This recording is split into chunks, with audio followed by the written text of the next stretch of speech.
Various common neurological disorders are headache, dizziness, syncope and blackouts, various types of epilepsies, ischemic and hemorrhagic strokes, Parkinson's disease and various types of movement disorders like tremors, dystonia, myoclonus, various types of muscles and nerve diseases, memory disorders like this.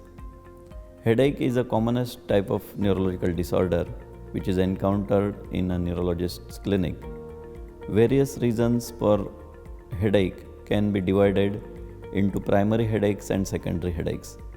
Primary headaches are the ones which generally have a normal neurological examination and normal scan, while secondary headaches are the one which come with abnormal neurological examination and abnormalities like any tumor, swelling or blocking of a blood vessel in the brain. Dizziness and syncope are another commonest type of neurological complaint which bring patient to the neurologist office. Various reasons for somebody getting vertigo or dizziness can range from a very minor problem like positional vertigo or some vitamin deficiencies to very serious reasons like stroke or blocking of blood vessel in the brain or some inflammatory and demyelinating disorder like multiple sclerosis.